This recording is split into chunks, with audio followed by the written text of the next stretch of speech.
Welcome to the Burnout Expert Podcast. Today we have with us Dr. Vincent VanOhm. And we were just chatting and I had to hit record because the information that she was talking about, I'm like, we need to get this recording, we need to stop, but we could go through this whole rabbit hole of information. So I'm so looking forward to this conversation. So Vincent VanOhm is a highly specialized acupuncturist who has made a significant impact on the field of alternative medicine. Now, Vincent, she began her career working with professional athletes, and she was noticing at some point that the traditional acupuncture that she was using with them, it was working and helping and excelling them to a point, and then they would stop responding.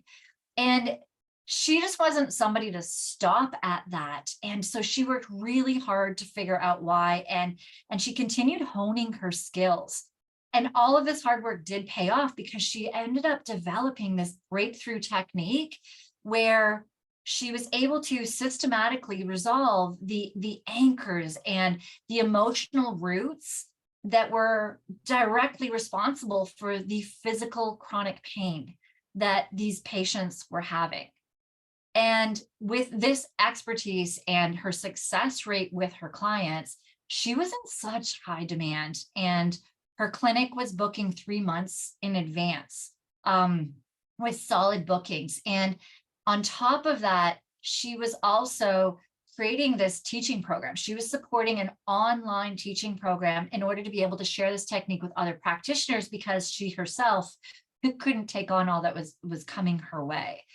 And so with that, though, despite all of the success she was having, she faced a major setback when she was diagnosed with cancer. And research has shown that long-term stress with long-term burnout, deep burnout, that it can contribute to the development of autoimmune diseases and cancers. And Vincent, her diagnosis really prompted her to stop and take that step back, reevaluate her own physical and emotional well-being. She ended up closing her clinic, and she moved to the coast and incorporated so many tools and modalities and different practitioners in order to aid in her recovery from cancer and to get herself back full energy, full drive, and back to where she used to be. After 2 years of focusing on her own health and well-being, Vincent emerged from her recovery process with a renewed passion for helping others. She continued to share her expertise through teaching, and she has expanded her practice now to include this full range of holistic therapies that address the mind, the body, and the spirit. So despite the challenges she faced, Vincent's determination, her commitment to patience, and it's just remained unwavering, and it's making her this beacon of hope and inspiration in the field of alternative medicine. So that was, we just have so much to dive into here. So Vincent, thank you so much for joining us today. Andy, it is an absolute pleasure. Thank you so much for having me. So where do we even start? There's so many points as I'm reading that I'm thinking, man, where could we start? So let's start with, I guess, your cancer diagnosis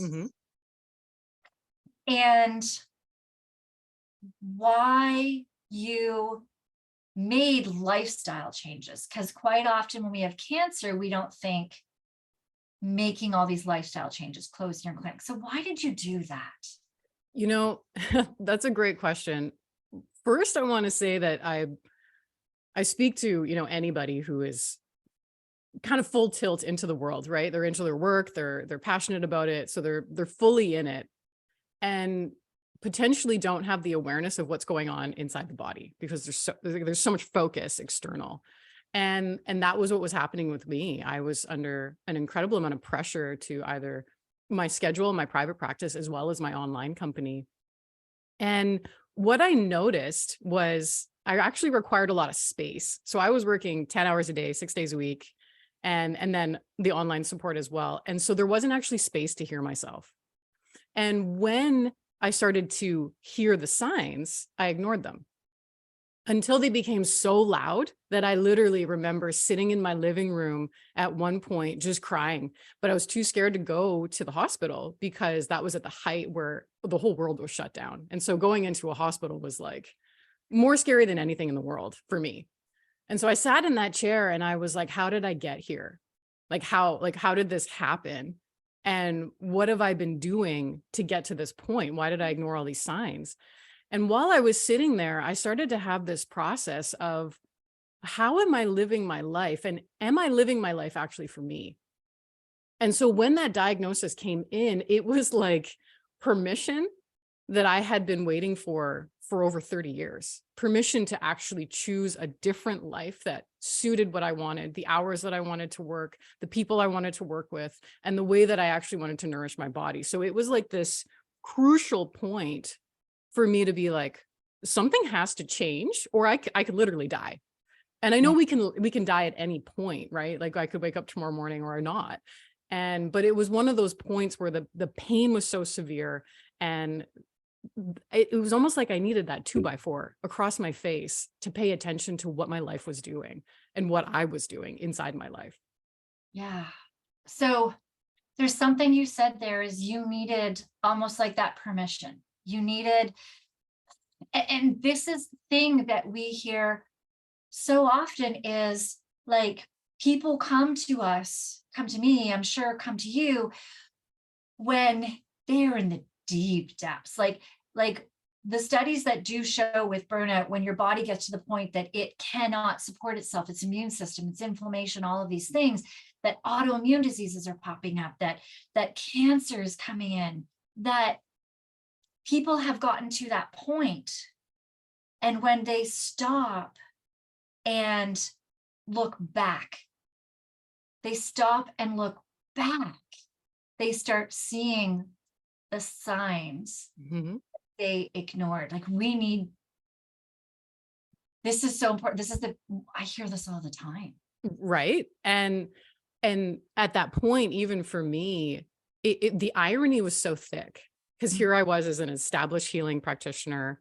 I could point things out in my sleep. Like it was so intuitive and natural to me. And here I was, all these months, I knew the moment. Even my spouse was like, she's like, you're going to get diagnosed with cancer. Like it was so there, but it took another like 6 months to wait for that diagnosis before I really, really paid attention. Even though I knew going into that doctor's office, I knew what he was going to tell me. And this is the number one thing that I also hear with clients is I'm like, I can hear it in your language. Like, you need a break, you need something more, that you're in this position. But the number one thing I hear back is, but if I stop, I might not get back up. It's like, it's this need to continuously access that adrenaline state to keep on going, for the fear that if the behavior stops and if something does tank the system and take them down, which usually it does to get that restart. But it's that fear in there. Like, I can't take that stress leave. I can't take a vacation because I know I'm going to get sick. I know I'm going to fall down. I know I'm going to fall into depression or whatever state it may be. And I wonder if there was just more conversation around taking time and even just having that space to just listen to even your thoughts. What is your body even saying? Like, what do you actually want? And we're not really a society that really forefronts that. It's like after the fact. It's like, oh, you fell down. Oh shit, you got sick. Oh, now let's talk about it. It's not in the front, forward facing. Yeah. And this is like I've worked with first responders since 2018. And now I work with anybody that does want to come my way and work on burnout, because I've had so many requests since COVID. But with first responders, it's usually only once they're at the point that they cannot work anymore, that they're being medicaled out. Yeah. And even once they're medicaled out, sometimes too, still not acknowledging that something needs to change. And there's that fear, absolutely, that you spoke of, that absolute fear. There's also some of that pride in there as well. And also like the pride in that, but I am so good at my job. I mean, you, with your reputation and everything, you were forefront in creating something for that nobody else had taught and knew. Like, you're forefront as an acupuncturist. And for you to also admit, hey, I'm struggling, that's an ego hit, that's a pride hit as well. For a first responder who's supposed to always be forefront helping and saving people, to say, hey, I need help. You do have to look into a different place inside to be okay with that and take the steps to get out. I think you're so right. I mean, the connection between asking for help and weakness, and the way that society has viewed that Yes. firstly, it's interesting, and secondly, it's so there. I mean, all of the first responders that I worked with, you're 100% on point. It was, well, what am I even supposed to do with all this time off? Like, Yeah. my purpose has been completely removed, and I don't know how to operate in the world. And that was even my story too. It was like, you take me out of the treatment room, and I'm flatlined, exhausted in bed. All the emotions, that come with burnout, where it's almost like depression, but it's different, it's coming from a different space. And when you take all of that stimulus away, oh my gosh, it's almost like a sea of hopelessness. Like, where do I go? And then you leave someone to their own devices without a guide, right? Without a coach, without a program, something that they can go in and learn a whole new way of being. It can kind of be a soup of disaster, because Your identity stripped from you. Yeah. Anything, an entrepreneur, you think of somebody that's working anything in financial, in law, as a doctor, as like any career that you choose, that you have worked really, really hard to get into and establish yourself into that career, taking a pause. You're like, ooh, what is the signal is this telling people? Are they going to think I can do this? Are they going to think I can keep up with this? Are they going to think that there's something wrong? What are they going to judge me? Which is so fascinating that I'm saying this right now, because my husband and I were just having a conversation the other day about my son. So my son judges himself crazy harshly. Like, his expectations, his goals, what he should do are more than even a professional athlete can succeed in certain things, and are more than an academic can achieve in things, and for somebody his age. And the thing is that he's always thinking that people are looking at him, are judging him.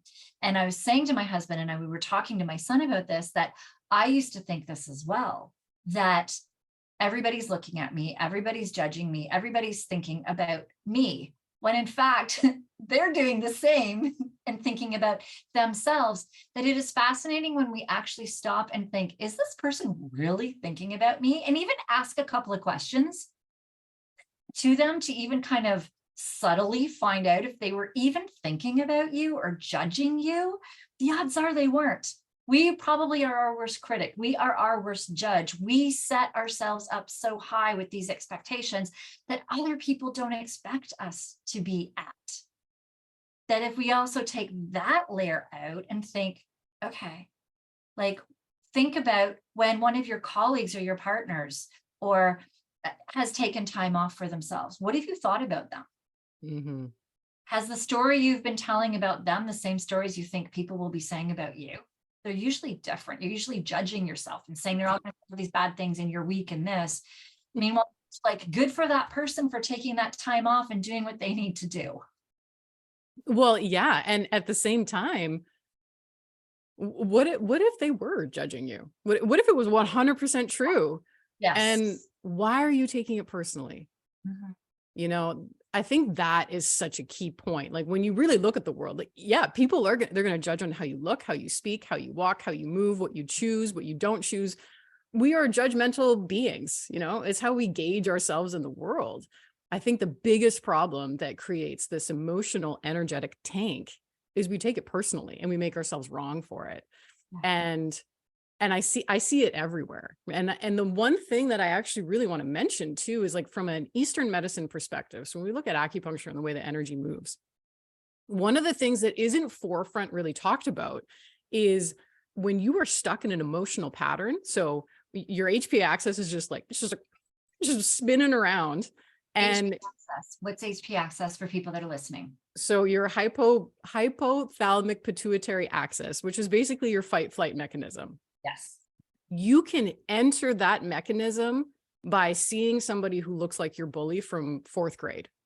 Your emotions can trigger that same response. So whether you're threatened by an actual like physical crisis where your life is in danger, or whether you're remembering an emotional memory that is locked in your body, you can trigger the same response inside yourself. Now, the problem is that if you do not disengage from that memory and that emotion, it continues to spin in your body as if you're in a life-threatening situation. And what I see in practice, and even have experienced myself, I'm sure maybe you have as well, as we dive into like whatever trauma and emotion comes up, when you are stuck in those loops, you begin to sit and just nom and nom and nom and nom and nom and nom on the emotion. So we'll use fear as an example. A lot of people are afraid to be judged. So if you walk around constantly afraid, and you're just walking around in society, afraid, what happens if we look at it from an acupuncture perspective, is you begin to deplete your reserves. So if you are in, say, like, I like to categorize it like Mortal Kombat, the video game, and you have the life bar across the top, and the more you get hit when you're fighting somebody, the life bar goes down. The more that you live your life in a state of fear, your life bar, your like rejuvenation capacity, your life force energy, it starts to go down the longer you sit in these emotional states. And if it's not replenished by something like joy and excitement and gratitude and love, if you are not dipping into that, you will exhaust yourself. And we end up, the descriptive term that we can use is it's like a system collapse. Now, fear sits in the kidneys for the most part and the urinary bladder. So a lot of people will get low back pain. They'll feel uncomfortable there. And especially because the adrenals are sitting on top, right, of the kidneys. And so a lot of people who are sitting in that deep fear of who am I? Where do I belong? What's my life going to be? What do people think about me? Everything in that, it'll collapse the system, and then you have to ask for help. Yeah. And so it's like the number one thing that you might be afraid of, you end up having to face. And so even from a complementary medical system, is what a lot of people call acupuncture is complementary. There are so many things that can be done to help replenish that don't require you to put like a shit ton of effort forward. Like, it's like you can gradually come back at like a nice pace rather than the crash and burn that got you there. Mm-hmm. Mm-hmm. Yeah, I know acupuncture treatments. It's my favorite thing is acupuncture. I find it, I've always, when I was in my burnout too, I'm kind of you can actually help me if this makes sense, because I've always just theorized this, but not fully understood it. Massage, and my background is massage therapy. I used to be a massage therapist, but my nervous system was so firing all the time that while I was getting a massage, I still never could really fully relax. But I would go to an acupuncture treatment and they put a needle. I think there was one point, I don't know, between my eyebrows or my head or somewhere, or sometimes both, and somewhere on a foot or a hand. And I would just feel my whole body just relaxed, more relaxed than I've ever felt. That anytime, I'm almost like a dog with getting treats now. Anytime I know that I'm near an acupuncture needle, but almost before the needle is put in me, I'm like, whoosh, my system just knows it's going to get relief. Does that make sense? Yes, 100%. It's like a trip switch for your nervous system. Yeah. When the combination that acupuncturists do with needles it's so intentional, because everybody is so different. So when we take a system that has over 300 acupuncture points, we can get very specific about what one person needs that can be different from somebody else. So when I talk about like fear exhausting your system, for somebody else, it might be worry.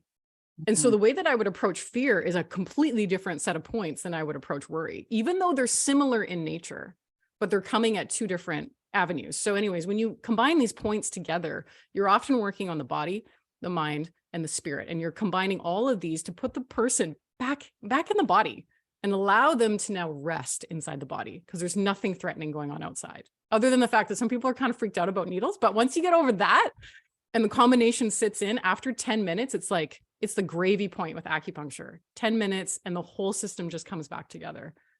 Yeah, it's amazing. It is And amazing. the thing I did find too was, though, it's a huge piece, and it's the one thing I'm like, oh, it's something that I will always carry with me is acupuncture, because of how amazing I love the feeling of it. But I do know that if I don't work with the other pieces of the puzzle, that if I'm not working on my worrying, or I'm not working on my fears, or not working on past traumas, or not working on mindset stuff, or slowing down and giving myself time, or working to my values. I mean, there's so many pieces. If I'm not working on those, on the nutrition, on the physical side, on the hormones, on the gut, on all of those things, that acupuncture, I'm going to keep setting my body off, and the acupuncturist will have to start from the beginning again each time, versus if I'm working on those things in between sessions, then they can go from a different step on that ladder to help me even deeper each time, instead of always doing the surface level. Oh, it's not surface level, but more the preliminary steps over and over again. They can start working on deeper steps. Is that 100%? And this was where the huge turning point was in my practice, as I was like, why is the longevity not happening? Like, I'm doing everything right, I'm getting the results, but something's not quite clicking. So that was where I was like, okay, well, let's dive a little bit more into the emotional state. So then what I found really interesting is I started asking different questions to clients. So when I ask those different questions, it's sure, let's talk about your fatigue, let's talk about your depression, let's talk about your shoulder pain, whatever it may be. But tell me actually how it feels, not physically. How does it actually feel inside of you? And the information came out quite a bit different than I had anticipated. Well, I'm frustrated. I'm angry about it. I don't like being in my body. So now we start getting these really characteristic to that person about what it's like inside their world, because our words, they create our worlds. And so if that is how we are talking and our body is listening, we are self-perpetuating certain situations. And I remember working with she was a young mother of 2 kids, and she had battled with chronic fatigue for 4 years.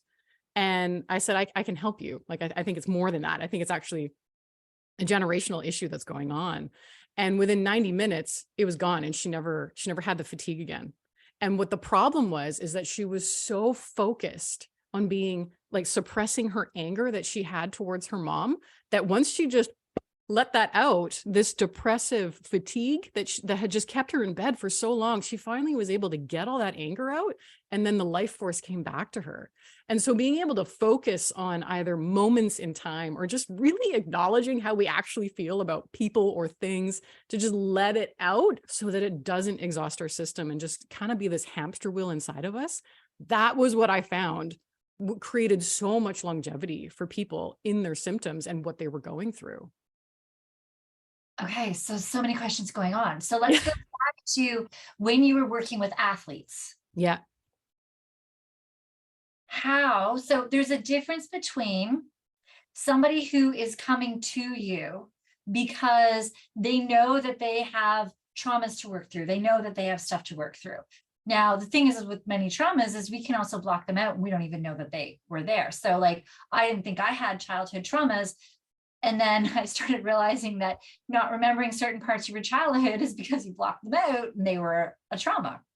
So it was only once I was acknowledging of that and ready for that to move forward. So how do you take somebody that comes to you for acupuncture, for maybe an athlete is coming to you for physical, like a physical injury to help them with their career? How do you do that? How do you get them to acknowledge that they even have a struggle or something that is actually manifesting that they may not even know of? Yeah, great question. And firstly, isn't it a rude awakening when you're like, holy shit, I'm not perfect, I actually had trauma? Like, when my wife said that to me, she's like, oh my God, you're not perfect. You have so much shit that you've shoved down. Like, it was this hilarious awakening. It was a rude awakening at the same time. But anyway, I wanted to acknowledge that because it's so funny when people are like, I don't know what you're talking about. Like I had a great life but my parents were never home and they worked all the time. And I actually didn't have my needs met. And it's like this rude awakening unfolds in front of you. And so two things on that before you Yeah. give amazing description on this is, I had a coach once that said everybody has childhood trauma. And I'm like, oh, whatever. My childhood was fine. I was good. I'm like, what do you mean? Like, middle class, 9 to 5, Monday, Friday, kid, parents, whatever. I was like, what the heck? And now I'm like, oh, I had a really, like, I blocked so much crap out. And then I've also learned from that too, that we as parents are always going to do the best job that we can. Our job as a parent is to do a better job parenting than our parents did. Not saying anything negative about our parents, but that's our job as a parent, is to learn from that, because there isn't a manual. All of our kids are different. Spouses as well. How each of us was parented. Like there's so many different factors all involved in that I am going to do the best that I can as a parent. That I did recently. My one son that's not struggling at all, I've told him I'm actually going to be getting him set up with a therapist for when I screw up. And seriously, like I'm being proactive on this, but I'm like, you know what? I'm going to do the best that I can, but there's going to be things that are going to bother you that you won't want to talk with me about or your dad about. And I'm going to get you comfortable and acknowledging a therapist now, so that when those things pop up, you have somebody to go to. That's amazing. Oh my gosh. Right? It's amazing because otherwise we have a society that's like, therapy's not, I don't need therapy. No. That's not something for me. But when you normalize that it's okay to talk to people about what's going on inside of you, then it becomes this like really, I want to celebrate you for that. That's amazing. Yeah. And this is my child though that doesn't speak his voice either. So I know that there's things that are going to come out of it, but he technically doesn't have traumas that he's aware of or I'm aware of at this moment, but he already might have some. Who knows? So that's the thing, is as a parent, our job is to always do the best that we can, but we're all going to screw up too. And we all are going to do things to our kid, no matter how hard. Like, as you said, parents are working all the time. Well, why are they working all the time? Do they need to have the money to put food over? Like, they're doing their best to give you all the things that they want to give you. And that's the one, like, there's always a cost to everything. So,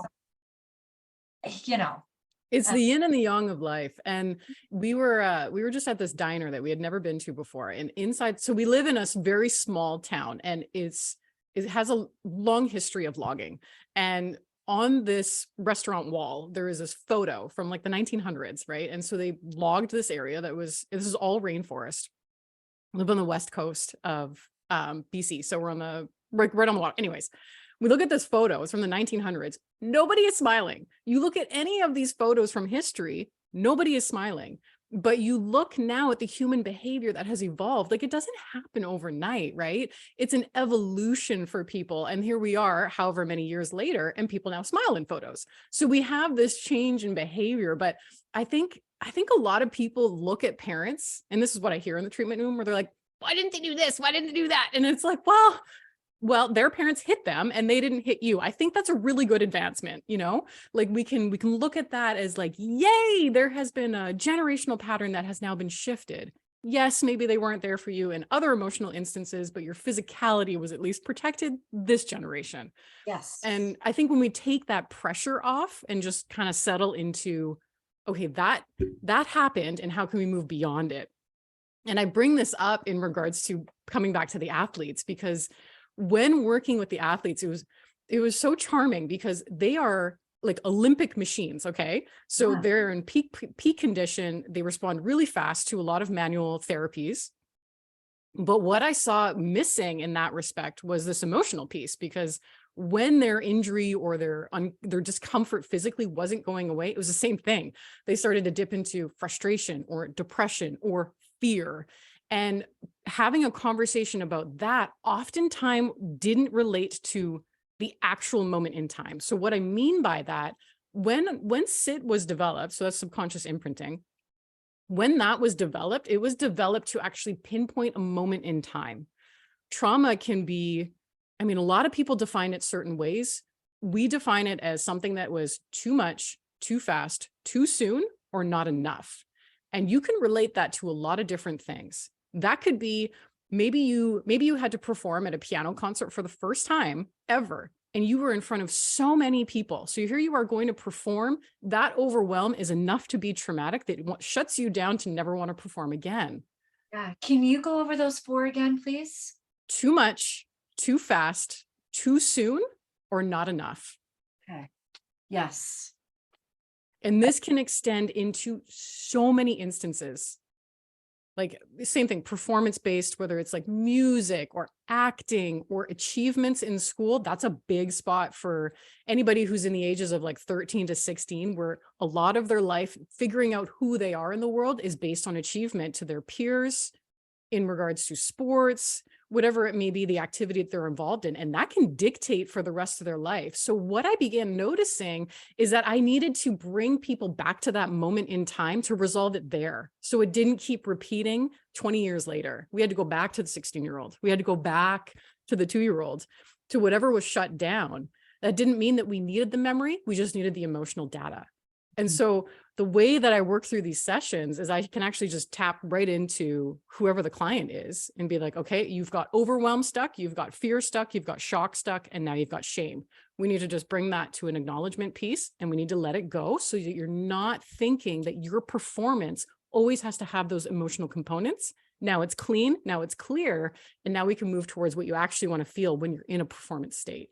And when that was starting to be applied, it was, even I was like, holy shit, like this is wild. You know, for someone who is lifting 175 pounds above their head in a clean snatch in an Olympic weightlifting gym, for their shoulder to go from a state where it was very unstable, a lot of pain with overhead movement, and then to acknowledge a moment that had to do with their dad and their dad leaving and abandoning them. No acupuncture needles, no manual therapy. It was a 30-minute conversation of acknowledging that moment. That person had zero issue the next day lifting that much weight above their head. And if that's not magic in regards to, like, I don't know what is really, but allowing the system to relax, that's the whole point. You know, when we have burnout, our system is not relaxed. It's created relaxation, but it's not nourishing, right? You're still trying to fill something. Your gas tank is so empty. So whether it's on a physical level or it's on an emotional level, those two go 100% hand in hand. So what I noticed with these athletes is it was so much more than their physical nature. There were these wounds that just needed to be acknowledged and let go for them to hit their peak performance without being afraid that it was going to fall away. Yeah. So, okay. So we have that athlete, we understand that athlete vision, Yeah. and how would that look with other clients? So can you give me an example of how that would look with a parent, with an entrepreneur, with somebody in corporate and law enforcement? So I'm going to ask for 4 examples. Yeah. I'll start with law enforcement. I worked with a firefighter and a peace officer who was off work on like a really long stress leave. Yeah. Because anytime this person would go back to work, it would immediately trigger their nervous system, right? And then they wouldn't be able to work. So then they would be back on leave again. And what was interesting about this specific case was, yes, they responded fantastic at acupuncture, dropped their system. They felt more relaxed than they ever did in their life. But what I noticed in this person's story is no matter where they were placed when they were reassigned, there was always a person of authority that they had an issue with. And so immediately I knew that it was actually an issue with authority that was tanking their system and exhausting their system. And if I could help bring them to a place that they weren't actually afraid of authority, then it's possible that their system would no longer respond to that. And what we actually found was this deep, this way that their mother interacted with them that was not in a caring space. They were afraid of their parent. And so naturally any authority figure is going to have the same response. So every time we kept going back to resolve whatever memories, moments, emotions that were linked to the mother, this person then could go on to have romantic relationships for the first time that actually lasted longer than a couple of weeks. They were able to actually feel what it felt like to be relaxed in their body for the first time. And so that was with a first responder.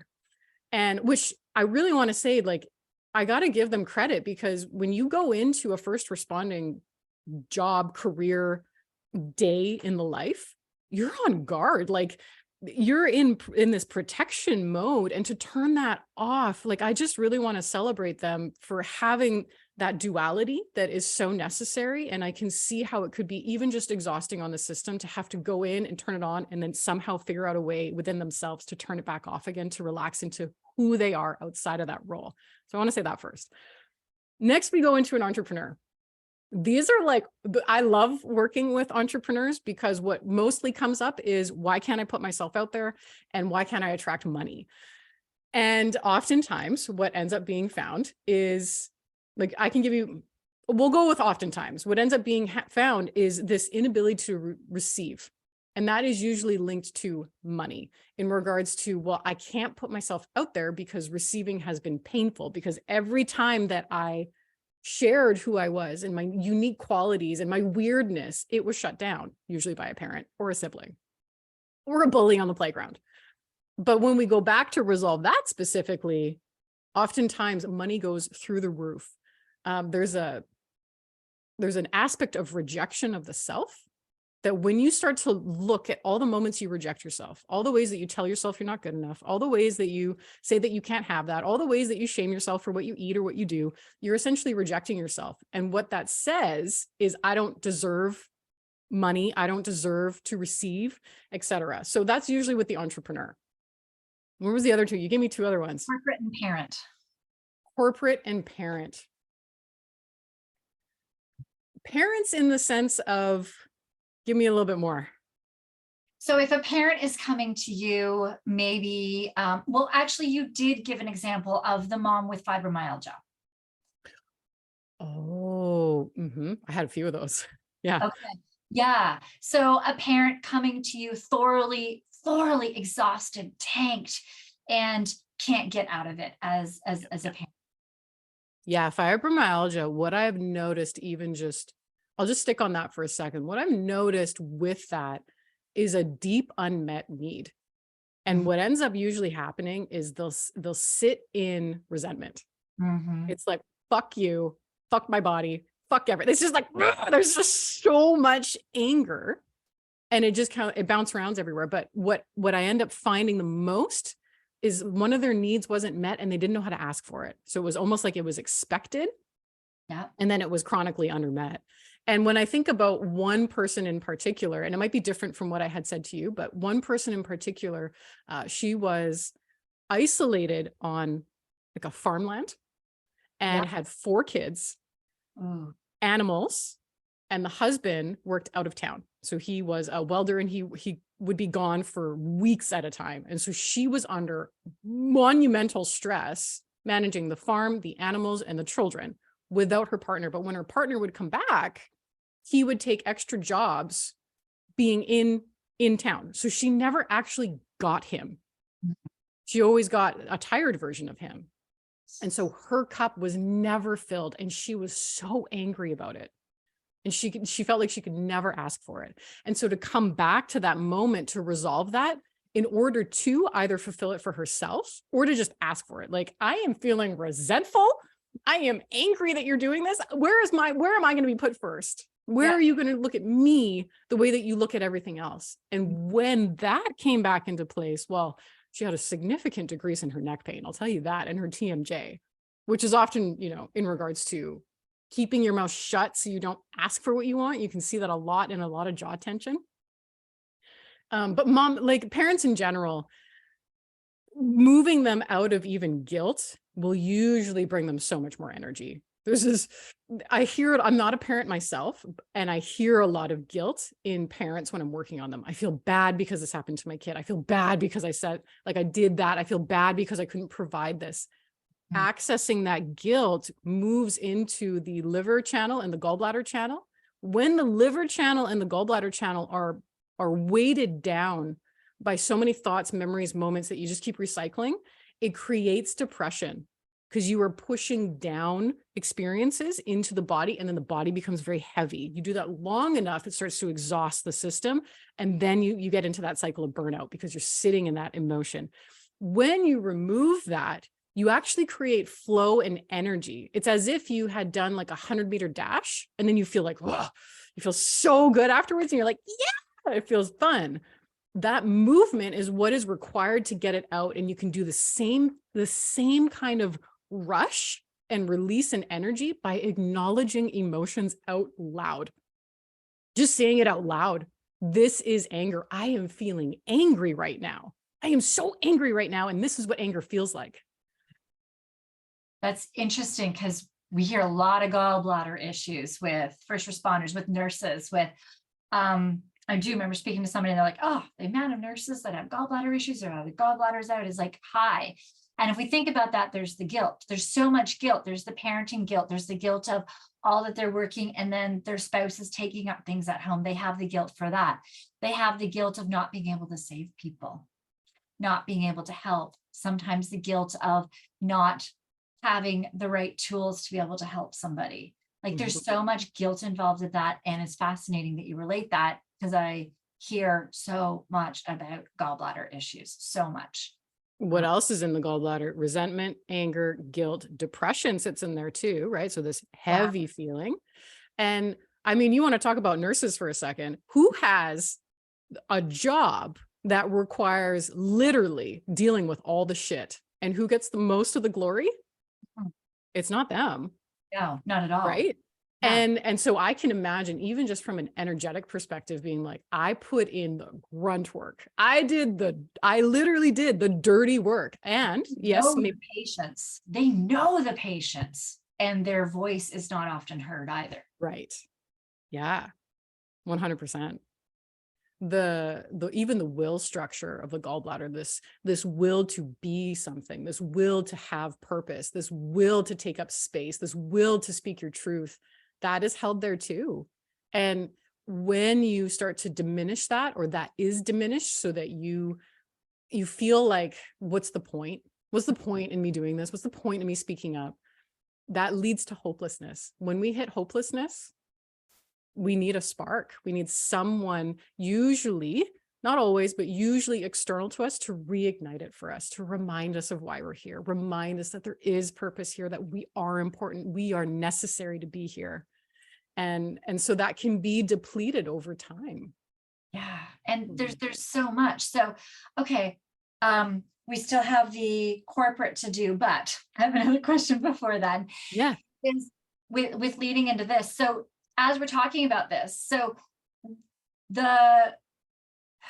we see a lot of like gut issues and stuff. And I do understand and realize, like, when the nervous system is kicking in, it slows down your digestive system, and it gets a whole slew. So once you have like bacterial issues, once you've got it where there is like leaky gut, where you have problems with your small intestine, and you've got these bacterial overrun, and you've got low stomach acids, when you work on the stressors, the emotions that were triggering your stress system to kick in and affecting your gut to slow down, it will start working better. But will it go back without having other, like, I know with acupuncture too, you guys can work with herbs and everything to help with the gut and all that as well. So is that where you're saying too, like the acupuncture is the complementary, because the damage that was done when we were ignoring the traumas and the pain, and that the damage that was done with all of that long-term stress, even once we do work on the emotional, the mental, the trauma side, we still have to go in and then help with the physical damage that was done from that stress? Mm-hmm.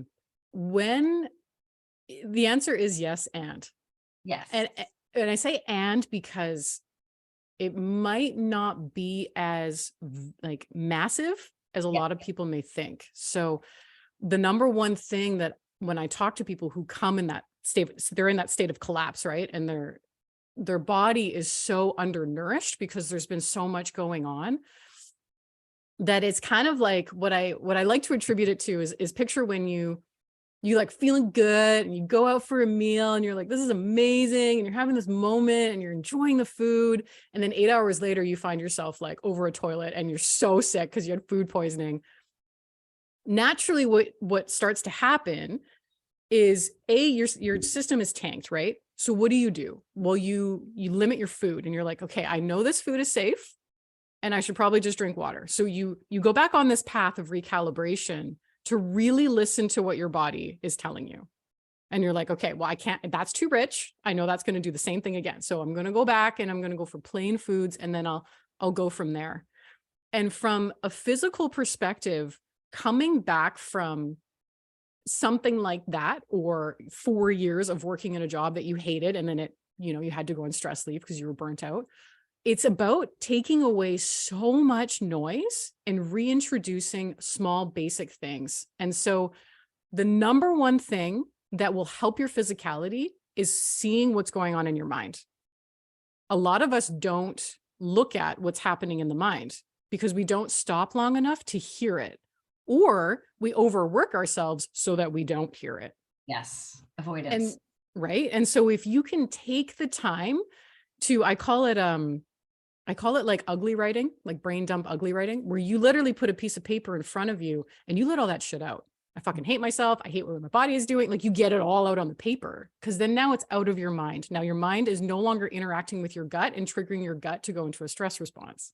So you've done one piece to help the physicality just by acknowledging all of those gnarly thoughts that are in your head. The second piece that I think is really necessary is in regards to gentle, like, movement. When you can move your body in a way that maybe looks different than what a lot of people cater towards, like CrossFit or aggression or like those bigger things.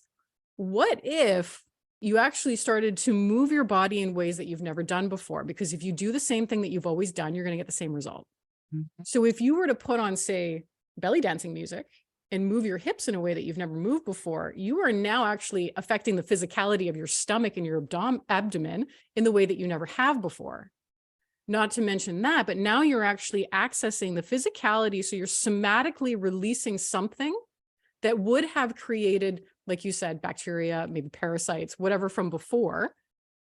So now you're moving your body to belly dancing music. You got your gnarly thoughts out of your head. This will all come back in a second. And if you were to ask yourself for a moment, what am I allergic to? Is it my parents? Do I need a hiatus? What is a parasite in my life? Is it my environment? Do I need to actually physically change my environment?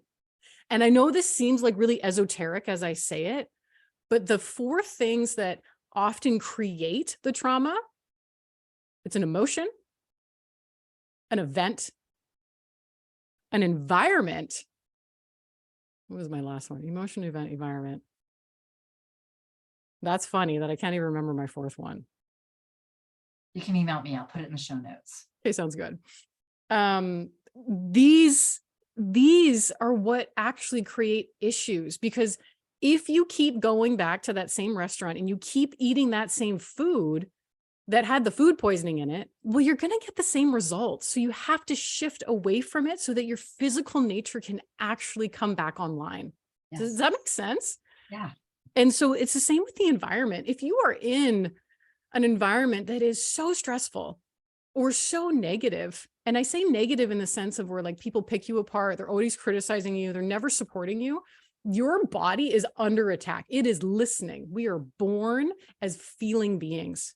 If you stay in environments that you know don't feel good, you are going to critically upset the physicality of your system, critically, until you literally feel backed into a corner and have to get out of there. I hope I answered your question. I took it on a tangent there. Yeah, no, absolutely. There is more than one, like, there's more than one piece to this puzzle. Like, it's just not like you can work on that mindset trauma piece and then all of that other piece is going to go away. You still have to continue doing the work.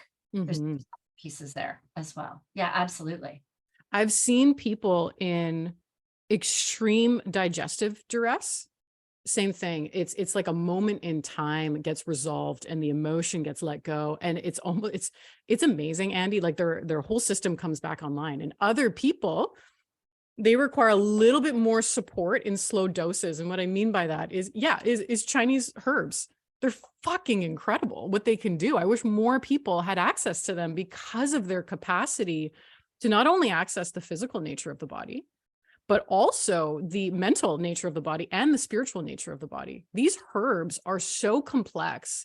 And it's the same way that when acupuncturists are choosing over 300 points to choose from, there are so many herbs in Eastern medicine that their combinations are very specific to somebody's pattern. So you're not just taking like, oh, this is for indigestion. No, what you're taking is something for like cold and dampness that has now led to a spleen collapse. And I know that sounds really wordy, but it's very specific to a practitioner that's in my field because your pattern is not like anybody else's. And so those are so supportive. Clients that are in high stress state where I have offered them herbs, they're like, oh my gosh, I need another bottle. Those are what keep me calm, cool, and collected. And I'm like, yeah, of course, because their environments are a little more stressful. But alongside that, even just really, really coming back to the awareness that's in your body. A lot of people are like, I don't know. And I'm like, no, that's actually a lie. You do know, you just haven't listened to it long enough. And if you listen to it long enough, you will naturally gravitate, truthfully, towards things that will help rebuild your system. Yeah. Is it the rest that I need here? Do I have to move there? Do I need to eat this and never eat that again? It's listening to those that really helps rebuild what's going on inside the body. It can take time for sure. Yeah. And it's work. It's you have to dig into places that you may not have dug into before and acknowledge things that you have been suppressing in order for it to go. Yeah, fascinating on this as well, that we have this schedule now is like, I was talking to you this before we recorded, but as people know, I always wear the Whoop and the Aura ring. And so 2 to 3 weeks ago, I have been going to a therapist and I've been working through stuff because I finally realized I had childhood traumas and all of those things. And we made a huge breakthrough about 3 weeks ago. And my HRV shot up 20 points, shot up 20. Like, that's ridiculous. Mm-hmm. I have been stuck. I have been working on all of the physical stuff that is what I teach. I've been working on different mindset stuff, but that was the piece for me that I think I had been missing because I didn't even think I had childhood trauma. I really did. On paper, I had your perfect, like, middle-class family. I did not realize I had childhood traumas that were affecting me throughout so many other experiences in my life. Because of that trauma, it affected the way I viewed different things as well after. And yeah, this breakthrough was huge. I was like, what the heck? Like, yeah, my gut, there was still a piece. I'd made huge headway with my gut. There was one piece that was missing to that too. My gut's been good the last 3 weeks. I'm able to every day increase my workouts of what I'm doing and pushing more. And I'm wanting to go out and do, I'm like, okay, that was one mental block. Like, I have done so much of the physical stuff. And so it's fascinating. I believe that they do all work together, but we do need to hit all of these pieces, all of them. Because they all, when you think about it, we are a body, we are a mind, and we are a spirit. And when you separate them, then you're going to have separate experiences of trying to bring it all back together. But when you can work all together and bring all those components together, well, then that's a whole different story where things can move along a lot quicker. Even when you think about digestive systems, like, you want to talk about the emotions that sit in the digestive system? Oh my gosh. So small intestine alone, you talk about SIBO, right? Small intestine is interesting because in what are we nourishing ourselves with? And the small intestine likes to grab the nutrients. You translate that just into a life experience. What are you nourishing yourself with? Is it that you can't have what you want? Is it that you're a problem or you're broken or something's wrong with you?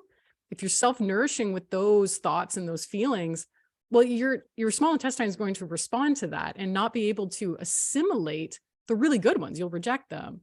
And then even just in the gut in general, so the spleen, pancreas, and stomach, hopelessness, helplessness, disgust, that's a big one. How many ways are you disgusted with yourself? And then therefore you feel a shit ton of nausea.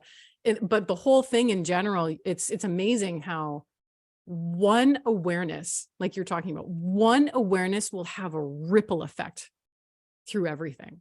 It'll just slice through it all.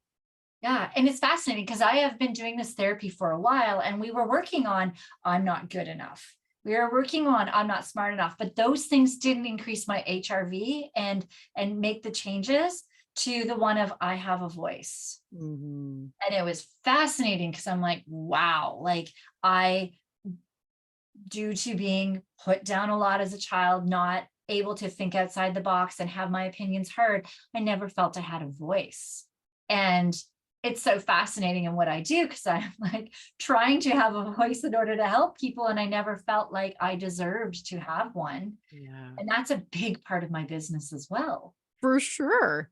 And I, Especially if you're like coaching and leading people, like you need that voice. yeah. And it was be fascinating when I'm good with one-on-one, but it was people who weren't working with me that I was felt they were judging. And it's so fascinating to start diving into this. And my Oh my HRV gosh. is just spiked. I'm like, what the heck? Like I can do this. I understand too that some of them are going to get mad at me at first because that's the first initial reaction when they start realizing something is wrong. And that's me going, oh, they're not actually mad at me. They're just discovering something. And then we can move to the next step instead of me shutting down and walking away. It's that whole taking it personally, right? And then our whole system goes into this Yeah. response when it's just, it's really a story that we've taken as truth. Wild. Yeah, it's so wild. And that's the thing where like it is all of these pieces we need to work on. Mm-hmm. And it's not And easy. You have to be vulnerable. You have to actually dive into your shit. it's so true.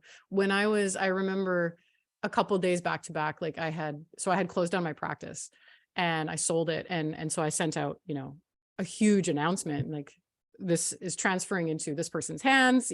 I will no longer be available as I'm on my sabbatical and healing, blah, blah, blah. And there was a moment where I was like, oh, I felt like empowered in that. It was a whole new experience. Like, oh, wow, I built this and I sold it, all of that. And I got an email back from someone who they basically said to me, good. I'm so glad you got cancer. You're a piece of shit. And I hope that you sit in that. And out of all of the responses where people were like, I'm so proud of you, like following your dreams, going where you need to go. It's incredible. It was that one that came in. And I remember laying in bed for 2 days and thinking to myself, what's the point? What's the point in all of this? If this is the response that I get, I listened to one person instead of over 500. Yeah. And when I really sat with that in bed and when I really like let it just at, the darkest point being like, am I ever going to get out of this? And I think a lot of people burnout feel that, like, am I ever going to actually feel good in myself again? And while I sat with that information, it was like these lights started coming out and it was like, well, maybe you should do this because you never chose it before. One of that is there's this case behind me. You can see it. It's a green case. That's a cello. I always wanted to play cello and I never chose it. I was put in piano for many years. And so I never got to choose what I wanted to choose. And I'm like, I'm in my mid 30s. Somebody just basically wish I die. What am I doing? Why am I not choosing all the things that I always wish I had? And I have to tell you, I was asking my wife, I was like, what do you think really helped me? Like from an external perspective. And she was like, it was cello. She was like, it was something that gave you an opportunity to try something you always wanted to try. So you had you weren't worried about healing people and working in the treatment room and like teaching students. You were focused on trying to play something that you always wanted to play.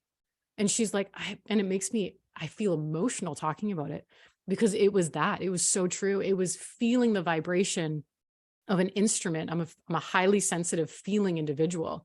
So to feel this instrument underneath me, it brought me back to life. And I really want to share that because there's always something in someone who is in that state of burnout or the state of depression that leads to burnout and it self-perpetuates, where there's something they so deeply want to try, but they don't know how to get to it yet. And if there is someone that can just support that into reality, oh my gosh, it can bring so much life back to the system. It can turn everything back on again. And I have to give so much thanks because it was my spouse who bought me lessons and literally took me to my first lesson. And that was the huge transition point that took me out of this deep misery and this deep self-loathing and not knowing who I was. And it took me and put me into a space where I was like, holy shit, I can come alive again. And if I can get out of that, then no problem. I can sit on podcasts. I can sit in the treatment room. I can teach, like, no problem. And it was that. And so I really, really want to give that to your listeners. Like, there is something, whether it was a dance class, a cooking class, like whether it was writing, whether it was acting, whether it was speaking, whether it was running, like whatever it was, if you've never tried it and it's been sitting in the back of your mind, it might be the one thing that pulls you out of it that nobody else has been able to help you with. Yeah. Yeah. I want everybody to think about that. Absolutely. Because when we do get into that deep burnout, when we do have a lot of stress, when we have all this stuff going on, we lose ourselves. That's, I hear the most thing is, I've lost my joy. Yeah. For things I used to love to do. But I would also encourage people that we do stop and think about what we used to love to do, but is there something that you even never did because you were afraid to do, that you were afraid to try, or didn't think you'd be good enough, or whatever it was that was stopping you. Maybe somebody told you you shouldn't or couldn't or weren't good enough in it. Like, as an adult, like if there was a sport you wanted to play, go find that sport now. If there was an instrument, for me, like I love to dance. Salsa dancing is where I'm like, feel like I'm just loving it. But my husband doesn't dance. That I have been considering going to the studio across the street, but I've been making every excuse in the book. So I am going to go and do that. Yes. But that's the thing, is finding out. Like, I hear of a lot that like being in the woods, something in nature, but that's great. But where can you go further with that? Is there a place you really wanted to hike that you never got to hike? Did you want to go to Kilimanjaro or some of the other mountains or somewhere around here? Did you want to go backpacking or portaging, or what is it that you have not done yet in your life that you have always wanted to do? Mm-hmm. Going and doing that is going to bring you one step closer out of burnout. It's so true. And, you know, our culture wants instant gratification, right? That's what we've moved towards. And it takes away from the journey. Yeah, sure. It feels good when you like find a shirt and you're like, oh my God, I love it so much. But when you're on a journey, you know, and burnout is it's part of that journey. It is part of the journey that you have been dealt. And the sooner you come to terms with, okay, this is where I am. I'm right in the middle of it. This is part of this experience. I am now going to be resourced to help other people if they fall into this experience. So therefore, this journey can help people. That's, you know, there's a step to that. And the second step of, well, what's my journey of getting out of this? And I know when you're in the depths of it, it feels like it's never going to end. But one step forward every day is a victory. It really is. Especially when you know what it feels like in the depths of it. And it is hopeless, and it is tiring, and it is frustrating, and it is almost maddening at some points. And so to be able to, like you said, gravitate towards these things, you are re-sparking your spirit in a whole new way. Yeah. And it is scary as all hell, but you can do it. It is. It's scary as fuck. It really Yes. is. And you have to get out of your comfort zone and do these things. But man, once you do them, that feeling, that step, and we need to acknowledge each step, not even the step of the finale, but the step of, like, for me, saying here that I'm going to do the dance, that's a step. Yes. Right? Saying that maybe next step might be telling my husband I'm going to do it. And then the next step is looking at their calendar and figuring out, where can I fit this in? How can I do it contingencies? Because my husband's schedule is all over the place, which any first responder spouse will know is, I always need a backup plan. Okay, if he's not here, what can I do?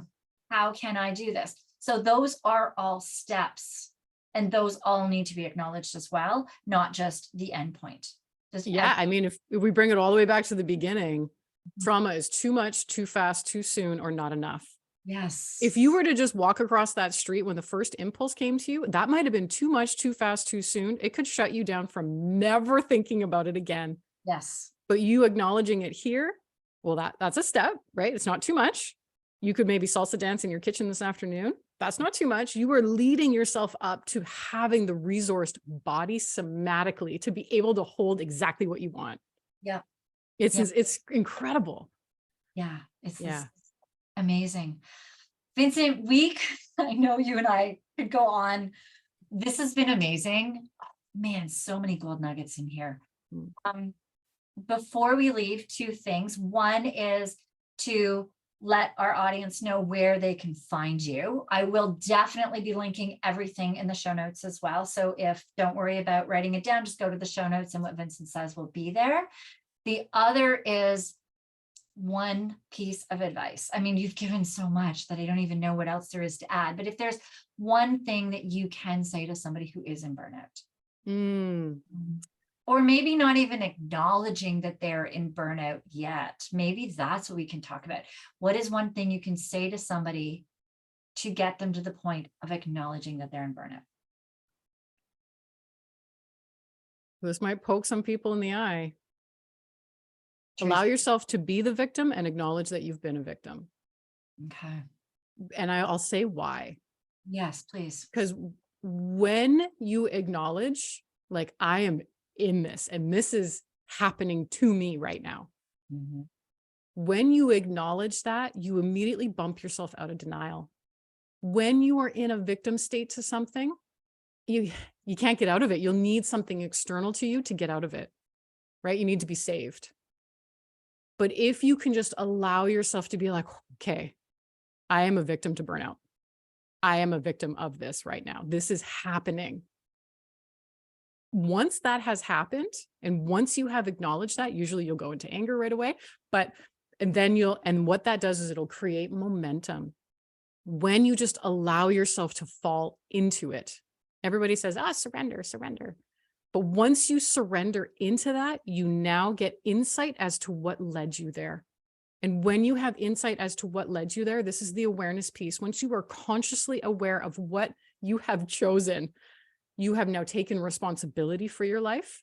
And when you have responsibility for your life, you have the opportunity to change all of it. Until you take responsibility for your life and knowing that, yes, what happened to you got you there, but that doesn't define you. Then you can change your story. Then everything changes from that point.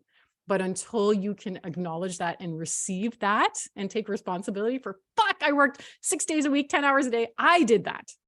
I got myself here. And that acknowledgement piece can come with so much heaviness and so much freedom. Yeah, absolutely. I have nothing to add. That was amazing, except that you need to go back and rewind that and listen to that. Definitely. All right. So where can people go to find you? All of our socials will lead you to Empowered Healers Academy. That's where we drop either free events or nuggets like this, basically, on how you can take control and leadership of your own life. Empowered Healers Academy. Yeah. And your Healing Academy. Yes. Is it only for practitioners? Who is it for?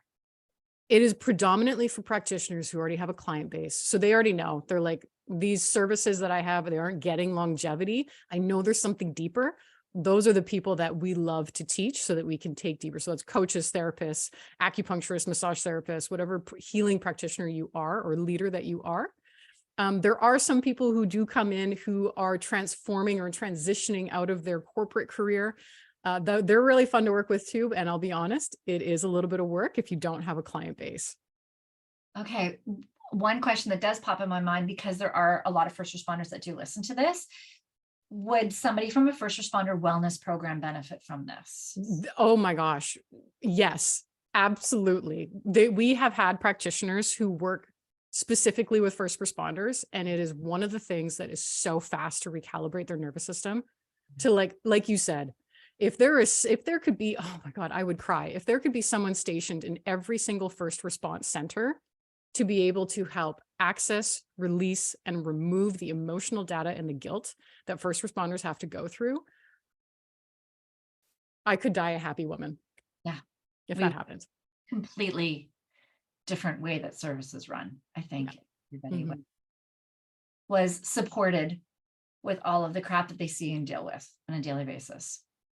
100%. And the thing that I love about our work it can be done like this. Like, yes, there's so much benefit to somatic work in person, and there's actually a lot that can be done virtually as well. And I say that because there's so many people that are at such large distances, right? There's first responders that are in remote areas. And so, and there's help that can be given to them as well. And I just want to say that. Amazing. Yeah. All right. Well, thank you so much for being here today. Everybody definitely go down to the show notes here and check out all of the links.